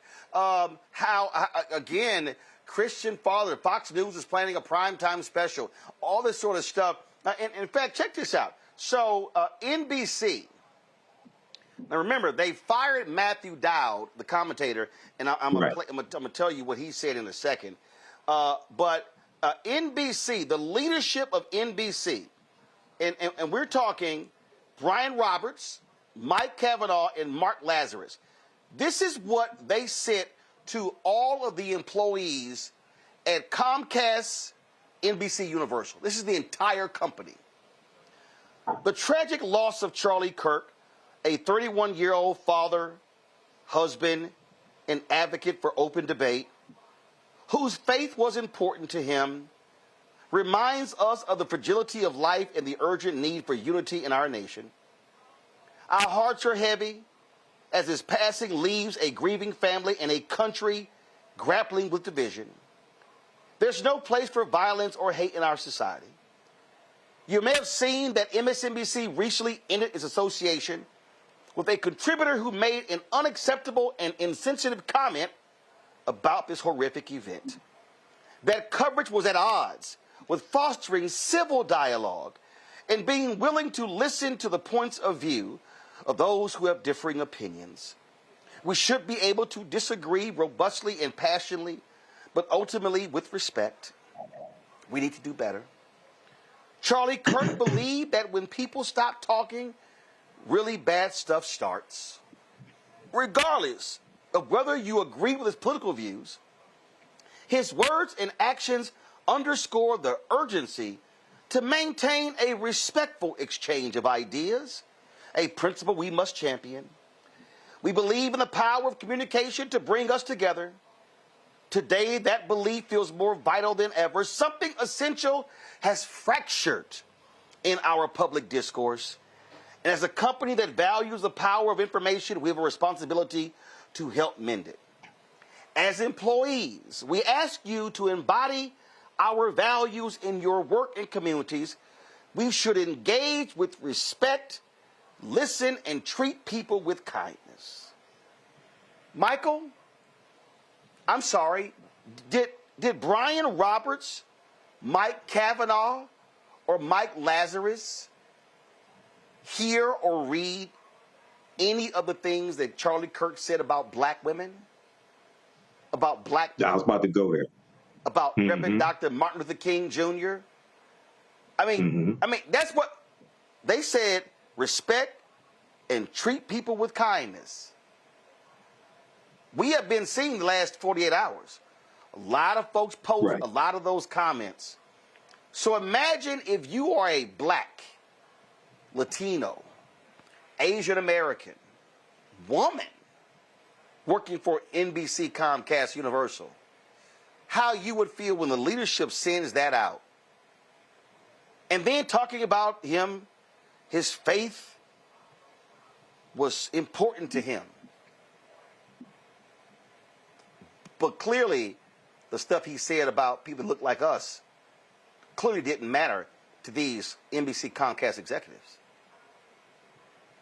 Yeah, NBC, Comcast, and I know MSNBC has spun off from NBC, but you still have the same mentality running MSNBC with Rebecca Cutler, who fired. No. Keep in mind. No. Hold up, Michael. Keep in mind. Mark Lazarus, who's running that other company, he was on this email. So go ahead. He was one of the. Mark Lazarus is on the email. Right. But okay, so I was on Carl Nelson's show yesterday, WOL out of Baltimore, talking about this. And when you read some of Charlie Kirk's comments about intelligent, educated, accomplished black women, and let's be clear, the people, college dropouts like Charlie Kirk, are intimidated by intelligent, educated African Americans, especially African American women. He said that you do not have the brain processing power to otherwise be taken really seriously. He said you had to go steal a white person's slot to be taken somewhat seriously. He's talking about them being beneficiaries of affirmative action, but he doesn't want to talk about the racism that caused affirmative action to have to be created in the first place. This whole thing, what you just showed from the New York Post, I think that was the New York Post you were showing those headlines from, that reminds me of an article from Huffington Post from 2014 called "When the Media Treats White Suspects and Killers Better Than Black Victims." And what this whole article does is it shows how when a white person goes and kills somebody or is a mass murderer, the media goes out of their way to show how it's so much out of their character. We're so surprised. He was a good engineer, things like this. But when it's an African American who is the victim of violence, they make it seem like they brought it on themselves. They go all back into their history, and they had a drug problem and things of this nature. So that's what that's showing. But this is, this is MAGA being exposed for what they are. Okay, and this ain't Christianity. This is white Christian nationalism. Let's be very clear. You know this, Roland. This is white Christian nationalism. They have no sympathy for African Americans. They have no sympathy for immigrants, things of this nature. And then when I saw Governor Cox say he was hoping it was not one of us, he was hoping possibly it was somebody from another country. Now I know he has been working even before this to bring down the tone of political rhetoric. And he's been working with the governor of Colorado. But some people may mistake that for saying, oh, you were hoping this was an immigrant who did this shooting? Because if it was, what would happen then? How would this explode? How would this explode? How would this be used if it was an immigrant who did this? I mean, Matt, that's what's so crazy. They literally are disappointed. I can't believe it was one of us. They are shocked. They are despondent that a Mormon, a MAGA Republican, gun-loving Mormon would shoot Charlie Kirk. They're just like, we can't believe this. We can't. And I love that people talk about Charlie. Charlie would have told him about Jesus. Nancy Mace, he's Mormon. And he got shot at the largest university in Utah, which is run by Mormons. Look, hate is the heuristic. And what's so interesting about this is what you highlighted in talking about Laura Loomer and Nick Fuentes and even Nancy Mace is this is political violence, because what this is you have a person who assassinated him because he didn't think he was conservative enough. And that's what I think is one of the lost parts of this conversation is there's not a discussion of the fact that if you foment hate and you blame the other side for all the ills, I mean, not only do you have the historical backdrop of exactly what happened in Nazi Germany and other places around the world where somebody was scapegoated and then it turned into, mass genocide, right, or mass casualty. But what you have here is you have people who are basically on the same side, if you will, who are so enraged by hate and so invigorated by the hate that they're killing each other because they think the other person is not the embodiment of who they say they are. I mean, when you started with those tweets about Laura Loomer, it's exactly what she was saying about Charlie Kirk, that he wasn't truly who he said he was. And that's what makes this particularly problematic and also interesting to an extent, because they jumped immediately to it's the leftist, right? It's That's the bell we ring every time we want to galvanize this base, and we want to foment people saying, hey, your country's being stolen from you. Your whiteness affords you a greater life than what you have now. And that black guy down the street is the one who's stolen it from you, right? So they're already kind of in that little cesspool. And what happens here when you have Charlie Kirk, who is being lionized despite saying some abhorrent things during the course of his time on Earth, what you have is people who are trying to out-conservative each other. That's exactly what happened here. And you're never going to see that angle of the conversation because it doesn't meet the narrative. The narrative is it's the left that's doing it. The narrative is it's, Nancy Mace talking about transgender people and these other things where there's no evidence whatsoever for that, is because that's the tone they strike every time. It's always the other that is the group that is to whom the ill should be attributed, the reason for the ills. So that's what I see here. This is political violence, but it's political violence on the same side of the aisle from people who are trying to out-conservative each other. And his life was taken because this young man didn't think he was conservative enough. And that is the part of the conversation we're not hearing, because it's not about the truth. Yeah, now I haven't, now I saw that, now hold up, I saw that earlier. I have not seen that confirmed. I saw someone posting that. I saw that being bandied about. We have not seen that confirmed. So we do know that this Groyper community, Candace, I don't know if you've been looking up these folks. People can explain to the people, but this is the Nick Fuentes group. This is the far. I mean, Charlie Kirk was already far right. These people were right of him. Fuentes, an acknowledged racist, an acknowledged anti-Semite. I mean, he is a virulent racist, has a huge following. They felt Charlie Kirk was a fraud.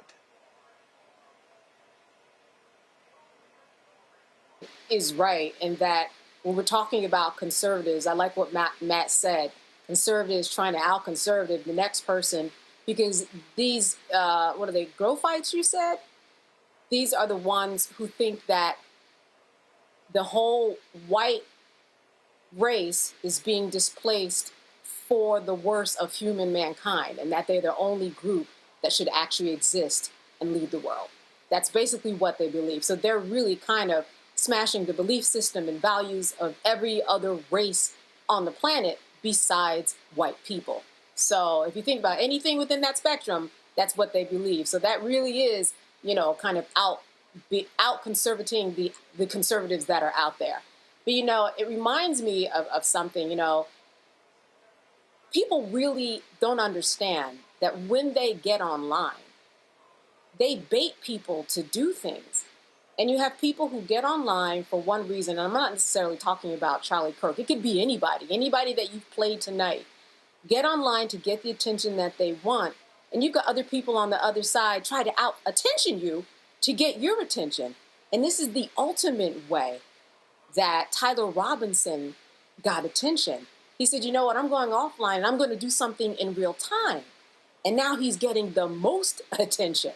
And that's exactly what he wanted. He wanted all of us to be talking about him right now. He said, I'm going to outdo all of you. I'm going to turn over the menu. I was watching that Charlie Sheen documentary, and he was talking about how he went from women to men because he took crack. And he said he turned over the menu to men. He was like, anything else? That's how I feel about this young man. He was like, what can I do? Is there anything else I can do to out-conservative the conservatives that are out there? And actually, he did it. And I wouldn't be surprised if he's sitting somewhere in that jail cell and he's saying, I did it. I got exactly what I wanted. Everyone's talking about me. I reached my goal. And anything that you're doing on social media right now, I've just outdone.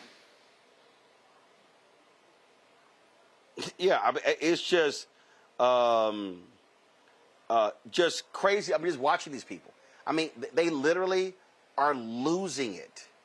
And if y'all have, so that idiot Dinesh D'Souza, felon, so he just said, like, this is their new thing. So now here's their new thing, y'all. Tyler Robinson is every conservative parent's worst nightmare. Send your kid to college where he is radicalized into a violent anti-fascist by the sly, scheming leftist professors. We need to put radical academia on trial along with its cherished product, Tyler Robinson. Y'all, the boy went to that university for one semester. And then, let me find it. Then apparently he was studying engineering. He was some apprentice something, some technical school. Like, these people are insane. They really are insane.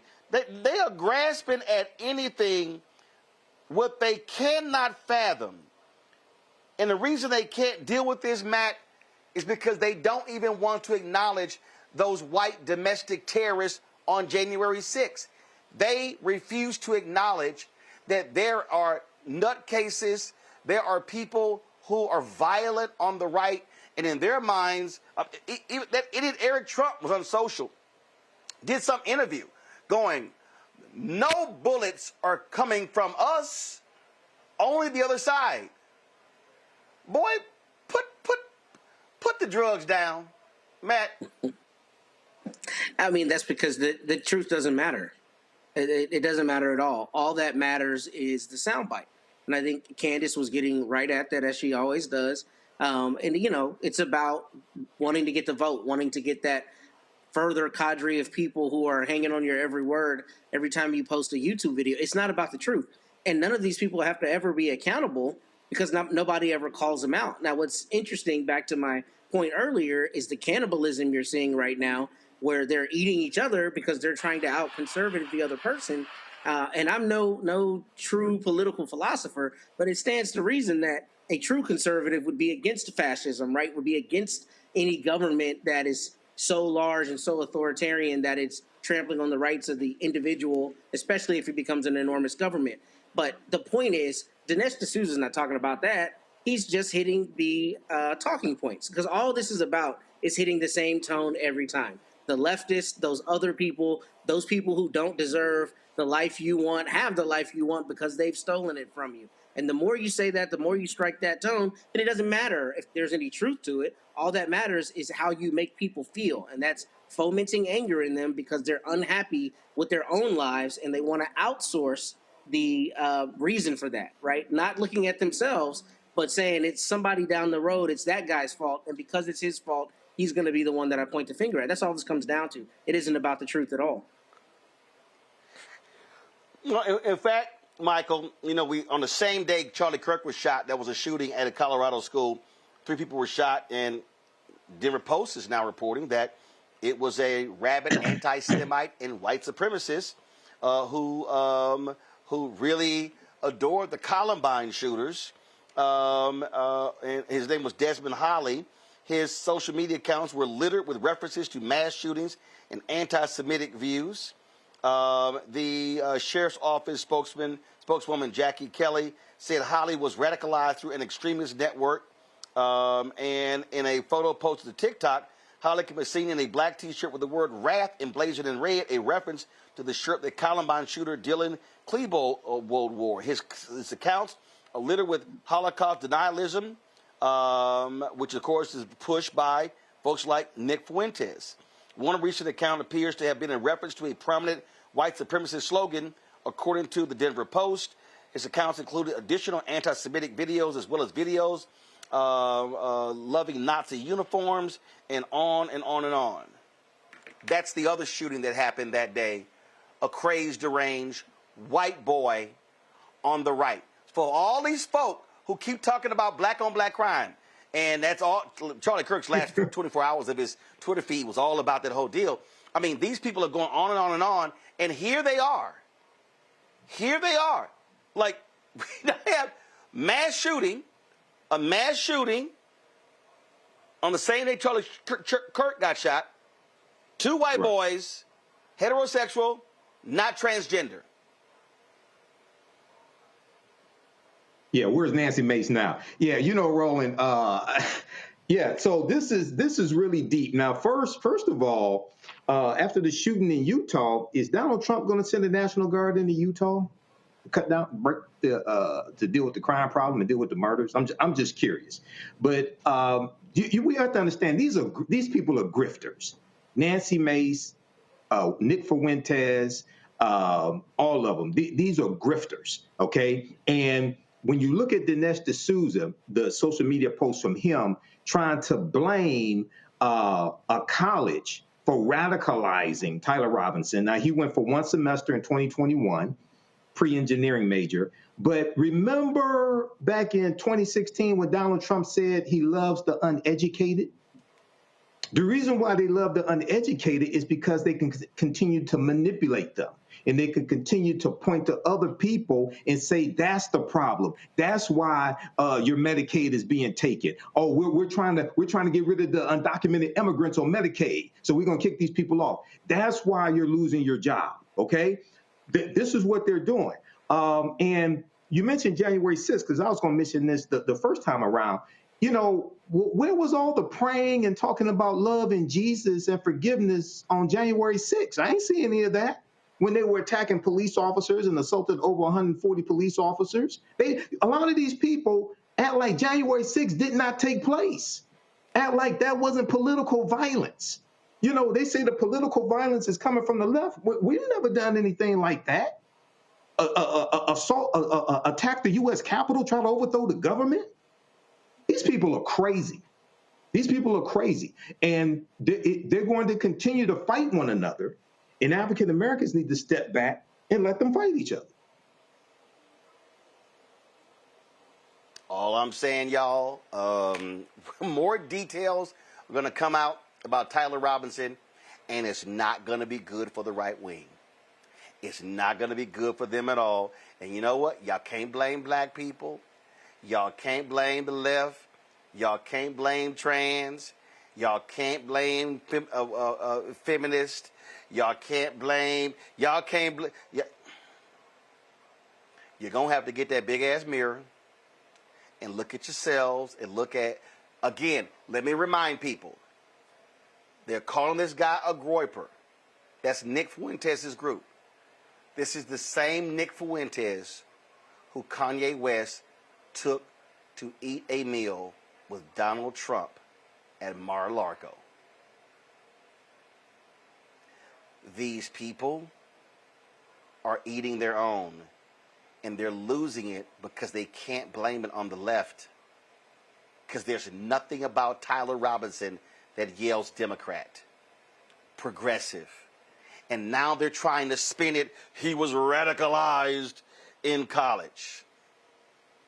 Nope, that dog just ain't gonna hunt. Let me thank my panel, Candace, Matt, Michael, for being on today's show. Thank you so very much. Folks, I'm going to go to a break. We come back. I'm going to chat with Roland Parrish, Black McDonald's operator, as well as a philanthropist here in Dallas. Held a celebrity golf tournament today. Talked about black business and giving back. That's next. Roland Martin Unfiltered right here on the Black Star Network.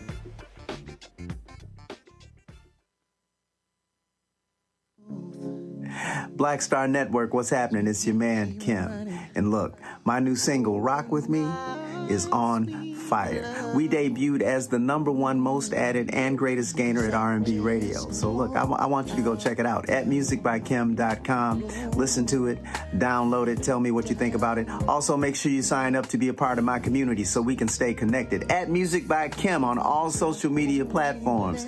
Thank you for rocking with me. And keep love on the one. 'Cause I want you to rock with me. We live in a strange world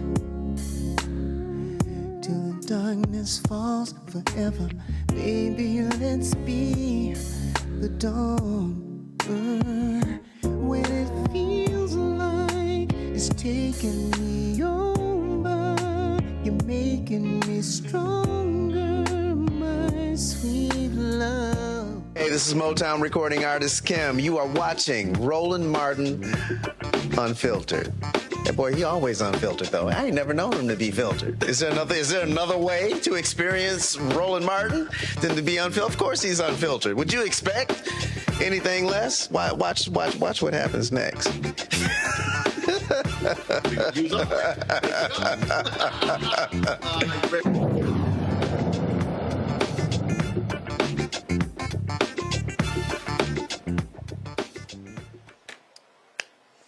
I'm here in Dallas where Roland Parrish, who has been a longtime black McDonald's owner-operator, held his annual golf tournament benefiting his Parrish Family Foundation charity, supporting a lot of local efforts here in Dallas. We talked about that, talked about the importance of being a black business owner. Here is our conversation. All right, folks, I'm here in Dallas for the Roland Parrish Celebrity Golf Tournament. That's why I'm hanging here. And this is the man himself. First of all, great name. Great, outstanding. Outstanding name. That's outstanding right. name. And first off, for the folks, we'll get to the foundation. But we're playing, so tell everybody where we're playing. We're playing at the Golf Club of Dallas. This used to be the place in like last century, 30s, 40s, 50s, 60s. This is where the PGA played. This is where the PGA, this was the #1 club in Dallas. Okay, but let's be real clear. They played here. We couldn't play here. Right. And in fact, Coma Cottrell, founder of Proline, always told the famous story. He told me this.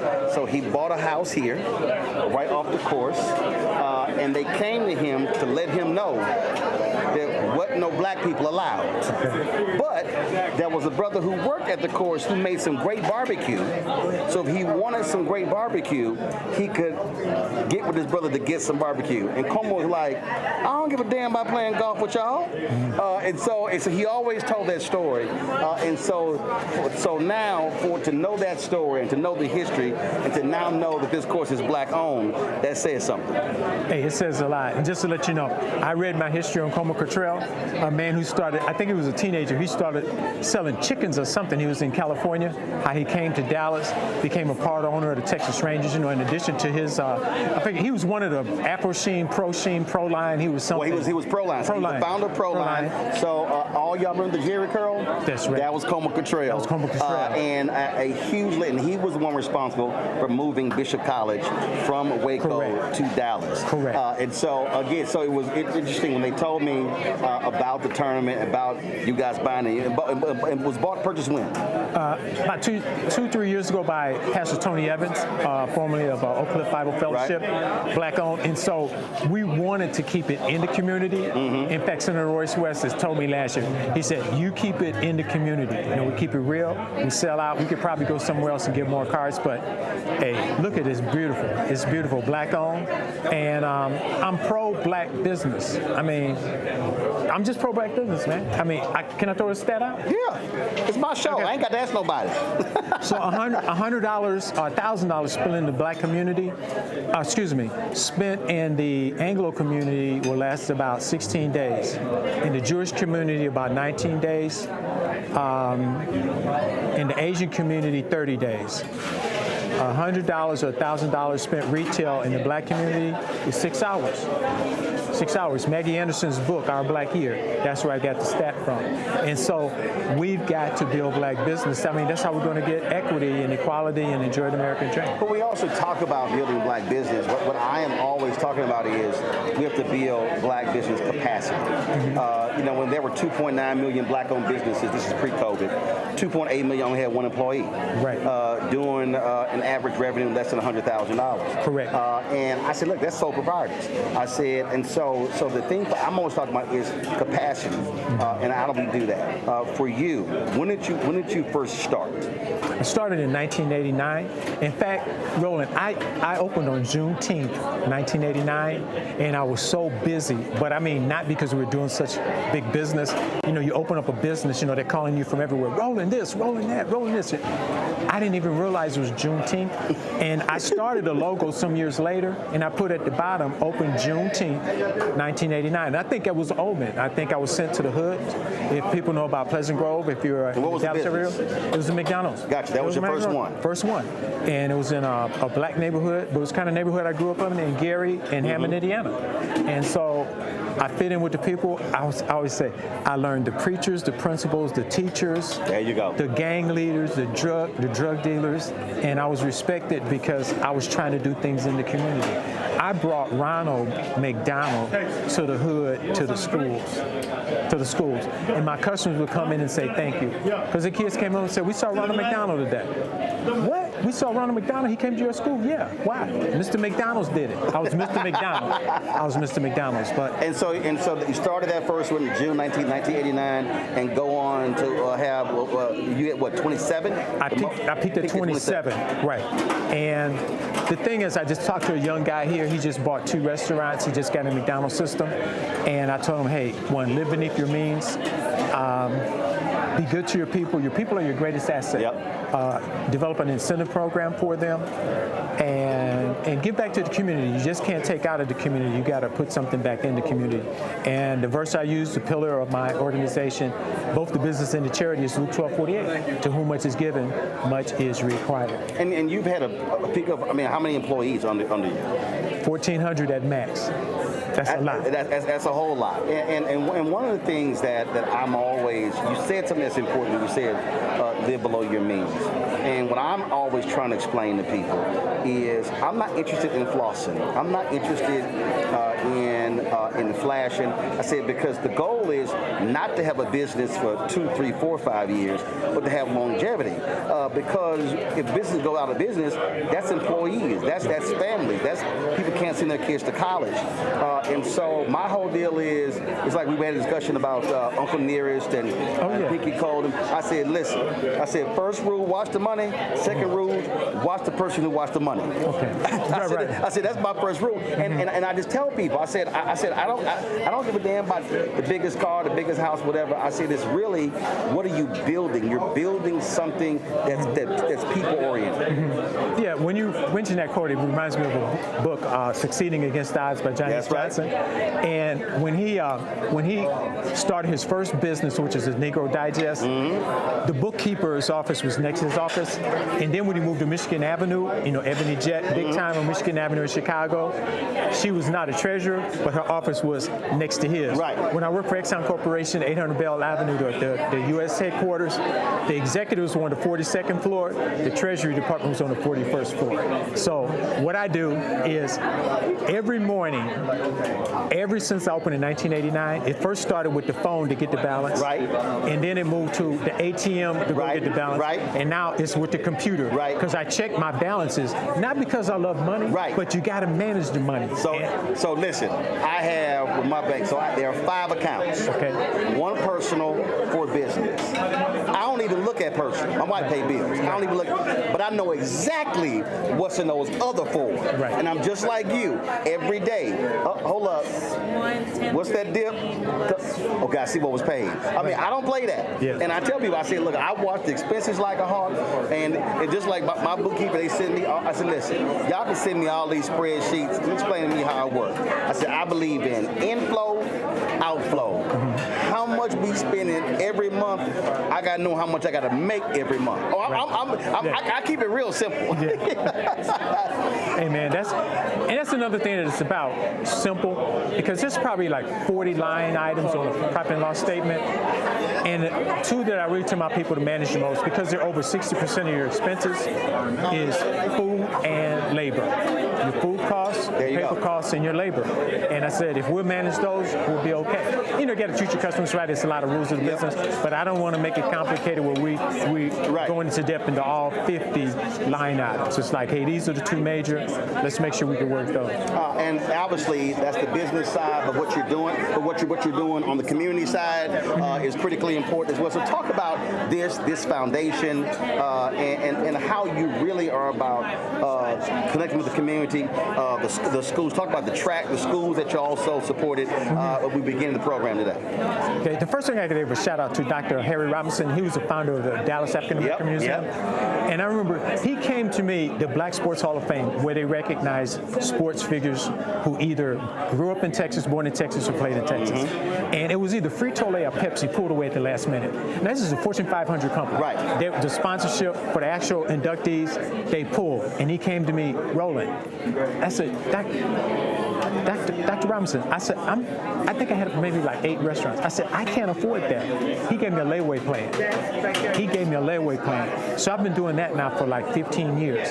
That was my first time I branched outside of Pleasant Grove. So he said, to do you something. contribute this, but you can just pay on it. Yeah, pay on it. Hey, so if any of you out there remember layaway, that's what he did. Right. And so that really started like moving outside of Pleasant Grove, and then things would fall in my lap.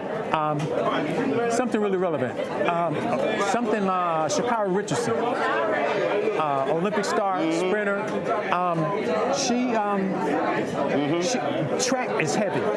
Summer track is heavy in Dallas. Right. But you see the kids on the corner with the cups by the stoplights collecting money so they could send people to the national championships. And I just said, hey guys, pick 10 teams from the southern sector. Let me give them $5,000 apiece. That's $50,000. Now we ended up having a track meet and having a lot of fun, but we did that. Chris Bosh story. Chris Bosh? Yep. Played with LeBron. So Chris Bosh and Lincoln won the national championship somewhere around 2002. I get a phone call down in Pleasant Grove. Mrs. Bosh is mine. Can we have a car wash? I was like, Mrs. Bosh, if you were up in North Dallas, boom, you would not have to have a car wash. So what we did was basically I got 5 businessmen to give $2,000 apiece, and we got the team to sign basketballs. Now they've got basketballs with Chris Bosh's name, because he was one of the team members, and so 5 basketballs, $2,000 apiece, and the rings only cost $10,000. And so you can think of ways. The car wash to get them championship rings. That's what instead, it was for. Right. But instead of doing a car wash, it's like you and the moms don't have to come out here and wash cars. Give us 10 basketballs and signatures. We'll give you $10,000, and we did it the right way. And so they got rings. But see, this is the point that I explain to people who really don't understand. When I hear people, they talk about, D9, Kool-Aid, we don't know what y'all doing. I'm like, no, y'all have no idea how many people are supporting community-based organizations every single day. When we talk about Black-owned businesses doing those very things, and you're right, it's not major corporations. Major corporations are not cutting those checks. And so our community, the backbone of our community, has been these small, mid-sized business owners doing those very things. That and then that of course is paying it forward for that next generation. Right, you're correct. And really, small businesses are the backbone of our society. Even if when you move away from black business, and in black businesses, there's a stat something like 2/3 of all businesses, small businesses, fail in the first year, and then another half fail in the first 5 years. So I'm very appreciative to God. Of course, blue collar work ethic, luck, good parents, good genes, knowing the financial part of the business, I've been able to flourish. And with that, Malachi, Old Testament 3:10, it's like I want to give back. I want to make sure we take care of the orphans, the widows, the underserved. And he says he'll pour you out a blessing that you won't have room to receive. And Roland, I got to tell you, man, there's been some awards and blessings that are showered upon me. And I know it's Malachi 3:10. So we're going to keep on doing it. Well, keep on doing it. And so if there are people, now Grant, it's the Parish Family Foundation, but if there's somebody out there who wants to support the foundation work, where do they go? Yeah, and you know what? I'll give this. If you want, if you really feel so moved, you could go to our website, Parish Family Foundation. It's actually the parishfoundation.org, and it's really a fun website to look at. And my son manages it, and it's a fun website. We got some cool stuff on there, but we really don't have where you can send money. And if you see, I see y'all. See, he's so kind, but again, you never know who out there. Somebody who's like, man, I love what y'all doing. How can I support? Okay, I would say at least an email on that, Roland. I think we finally put an email on there. Okay, y'all. So if y'all like, some of y'all somebody may want to say, man, I love the work they're doing. Go to parishfoundation.org. Parishfoundation.org. Ain't no donate button, but find the email and then you can send the email. But bro, least put a donate button on there because you never know. Right. Yeah, we're going to do that. Well, man, I appreciate it. And I always want to say this on air. I've tried to get Mr. Martin, you know, like Mike and Mike, when you said the Mike and Mike show, Roland and Roland. So whatever he has for a website, send it in and say you should have the Roland and Roland show. We could do sports, we could do history, whatever you want to talk about. Roland and Roland. And you could be the first Roland. Now you gotta understand. I own it, so I ain't got to ask nobody. I don't have to ask anybody. All right, so when do I show up? Okay, when do I show up? All right, see. All right, when you get a phone call, you better be ready. Say, Mike and Mike has nothing on us. Roland and Roland. Okay. Roland and Roland. All right, when he get the call, he gonna be like, "Oh yeah, you wasn't joking, huh?" Okay, I'm gonna let you know. All right. All right. Okay. I appreciate it, baby. Thank you very much. Appreciate it. Keep doing what you're doing. I appreciate it. Okay. Appreciate it. Bye now.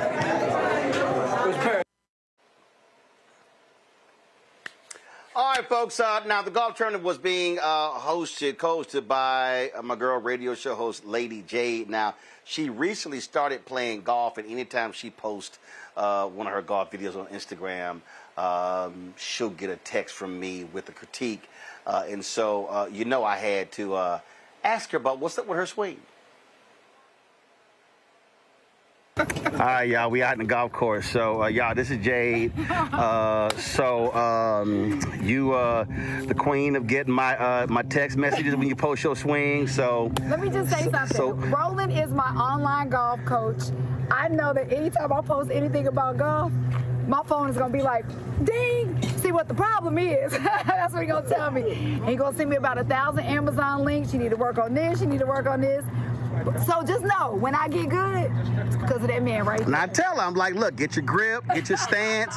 Y'all understand? She'll post a video, and I'll be like, girl, come on now, let's work on, let's get the grip, get the stance. I'm trying to be cute. He's like, absolutely not. Right, but she keep trying to hit that driver. See, that's the problem. See, she want to be shot caller big baller, and I'm like, Jay, put that damn driver down. Dude, that's the one for me, because I feel like, let me not even. Hold on, what's you gonna give us your stance? Come on. Come on, give us your stance. I'm here. Look, I almost pigeon-toed. Now, see, I'm gonna tell y'all. See, right now, y'all, her stance is fine. Way too much tension in her arms. Relax the arms. See, way too much tension. See, right there. See, y'all, this is the kind of text message she'll get. It is. I'll be like, too much tension. I'm like, too much tension. It's because I'm nervous. Right, she nervous.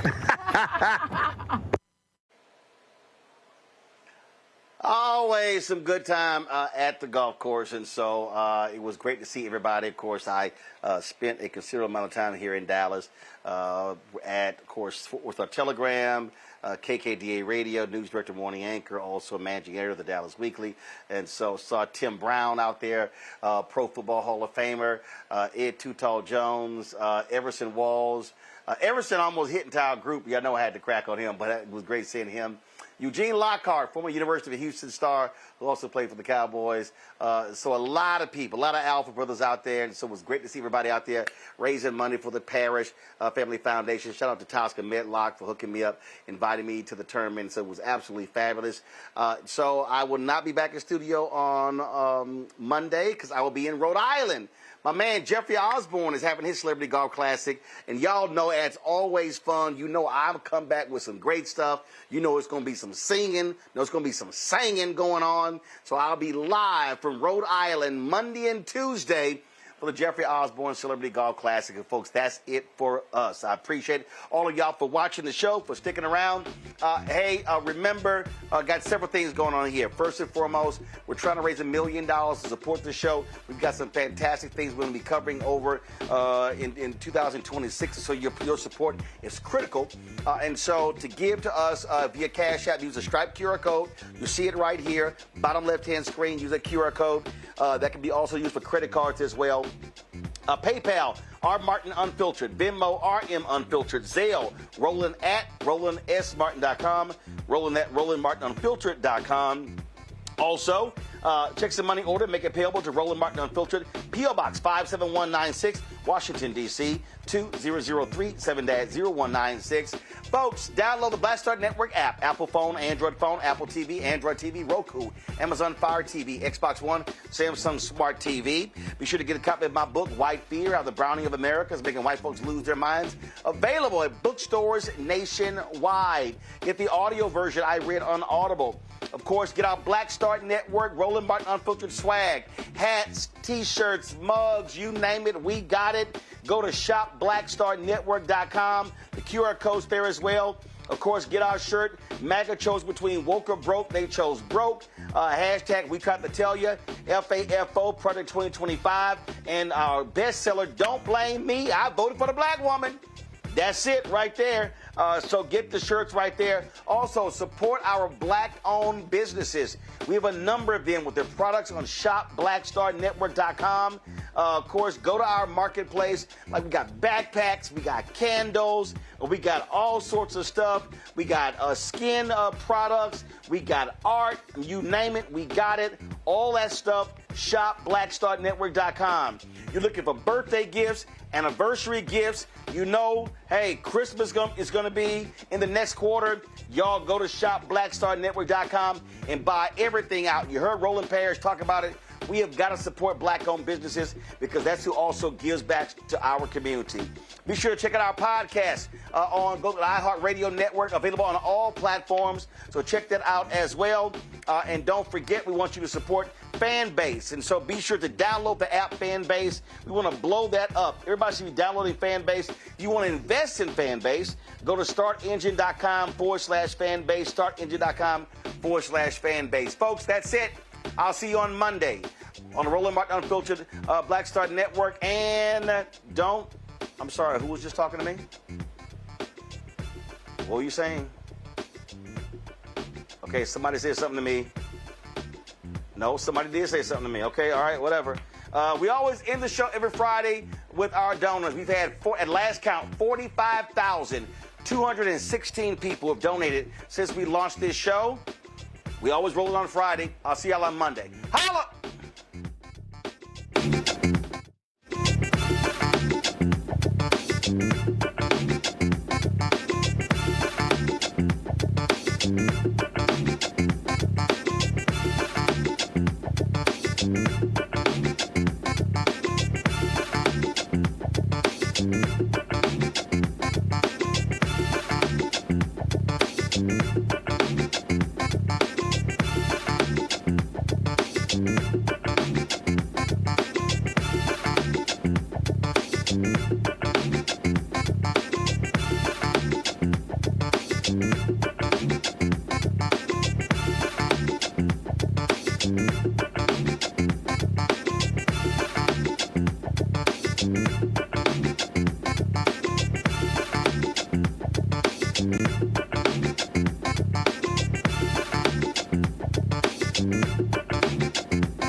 you.